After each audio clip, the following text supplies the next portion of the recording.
Hi everyone and welcome to this session brought to you by Elevar. In this session, I'm gonna walk you through on how you can install Hotjar on your website while enriching Hotjar recordings and heat maps with information about the user, like the average order value, purchase revenue, and much more details. And lastly, I'll also show you how Elevar can simplify the whole installation process and how you can eventually benefit from enriching data that you're sending to Hotjar. So if you have an existing Hotjar account, you'll just go to the Get Setup section and you'll see similar interface to the one that I have. And if you already have this setup, you should be able to still see this. If you are still considering creating your Hotjar account, when you create your Hotjar account, you'll get to this exact step.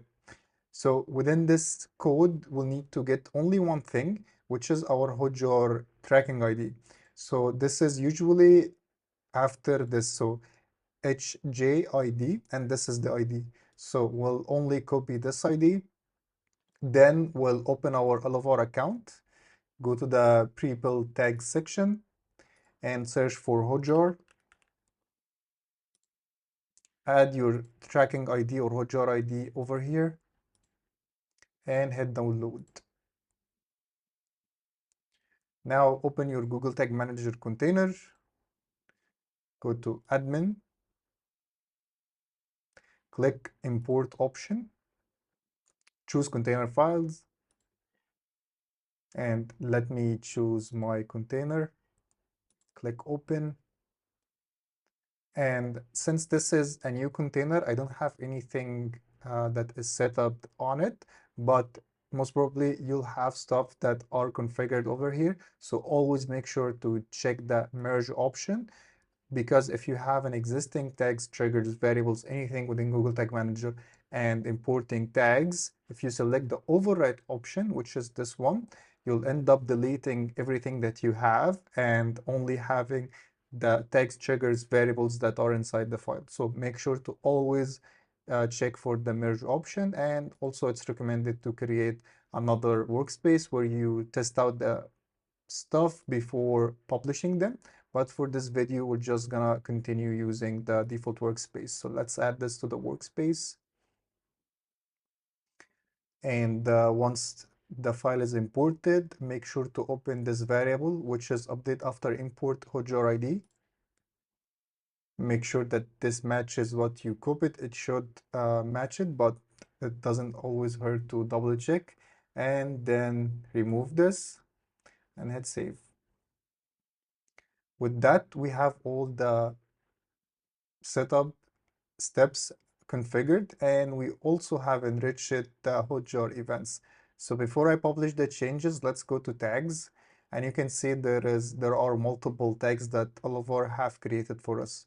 So this first one is the Hotjar installation snippet, which is similar to what we had in the account from the one that we copied the value from, and it's stored in the Hotjar ID variable. And what does this tag do is that it simply installs Hotjar on our website. Then we have these three tags or events. So let's check out the purchase one. So as you can see with this, this is a custom HTML tag, and it is simply sending the data to Hotjar. And in this data, we're sending some metrics and dimension to Hotjar. So for example, we are sending the total purchase information to Hotjar, and this will goes as a metric. And we are passing the dynamic value about the user, like how many times that specific user have purchased from our website, how much revenue or how much money that user spent on our website, along with the event itself, the purchase. You can see similar one or another one in here. So that's a login event that just fire when the user log into the website, and it also sends the total purchases and total spend. You don't have to understand how the tag was created or how to make sure that it's working as expected. You don't have to configure anything custom, as Elevar got your back. We have already this pre-built container built, and it is supported by using our data layer events. If you are already using the Elevar data layer events and the Elevar app, you don't have to worry about anything. You don't have to check for anything. Just make sure that you are using the Hotjar tracking ID that you have in your account, and that's it. And you can actually reach out to us so we can confirm and verify the Hotjar tracking setup if you would like to have another pair of eyes to check the whole setup for you. So yeah, that's the whole thing. Now let's publish the changes. This is how uh, we go live with the changes. So let's give our workspace a name, Hotjar installation, and let's publish this one.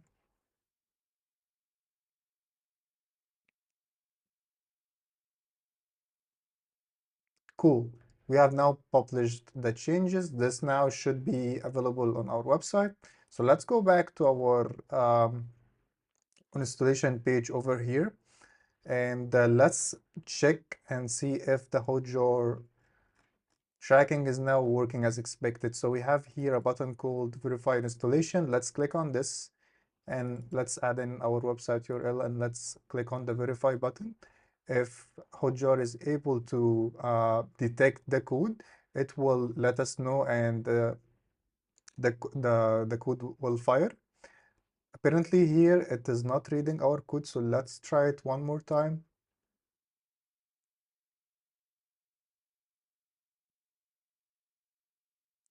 I think the issue here is that our website have already another Hotjar tracking installed, which is correct. We have another Google Tag Manager. Sorry, we have another Hotjar tracking snippet that is installed on that other page. So let me both sharing my screen and get that other page.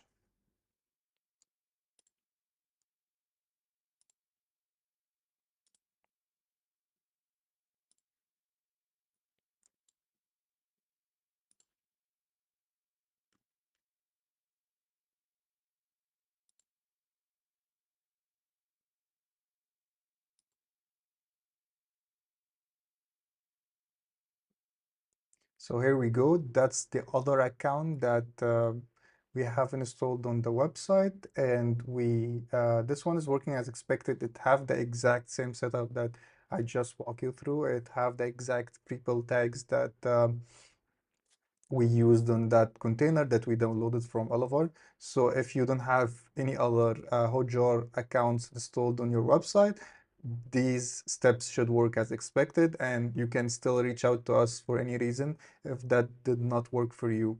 So yeah, let's now like go to the several sections of Hotjar and check what is included or what's the data that we now can see. So one of the things that we can check is heat maps. So let's click on this.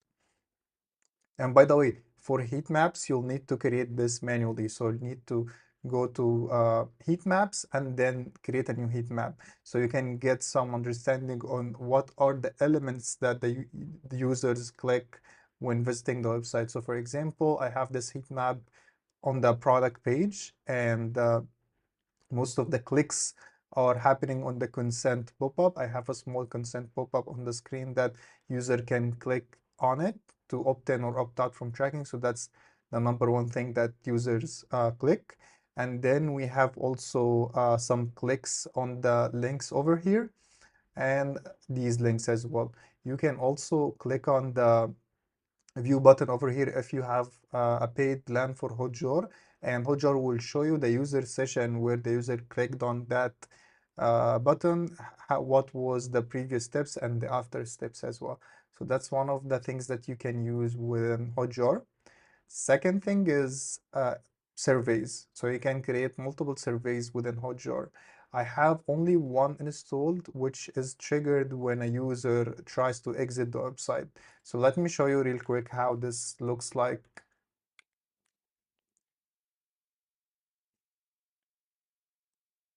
Cool. I'm now on my website, and let me try, like I'll try to approach the X button that is on the tab so I can close the window. And as you can see, once I did that, there is that survey, and this is triggered by Hotjar as well. Whenever a user is trying to approach the X button just to close the tab or the browser, Hotjar will trigger that survey so like you can get more information on why the user is exiting the website. You can also create whole bunch different other different type of surveys over here, but for this one, I have it set for exit intent.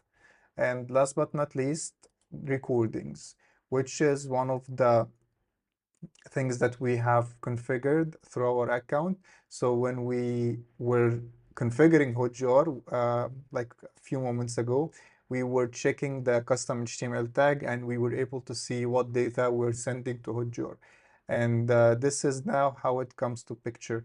So in the Hotjar recording section, obviously you can see users recording. So you can, in additional to this, add more filters. So let's try now adding some filters. So I have here this filter section, and I'm just gonna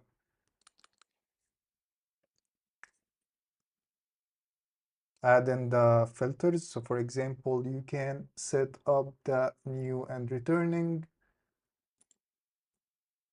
and it appears that we need to like to be on a paid account, but what happens if we are not on like oh sorry, what happens when we are on a paid account is that we can simply check use any dimensions from these and our custom dimensions, the purchase revenue and the other ones that I walk you through on the Hotjar custom HTML tags, the tags that are sending data to Hotjar, it will be available in here. So yeah, and also let me show you some recordings that you can find within the account. So let me pause sharing my screen and then let's try playing one of them. Here we go. So that's one of the recordings that we have, Hotjar have recorded for us. So as you can see, that's like an inactivity. We can skip inactivity and then see what type of actions that the user have done. So it's super quick as we're skipping inactivity now, but let's change that. So let me pause this and let's replay again. So yeah, you get the idea.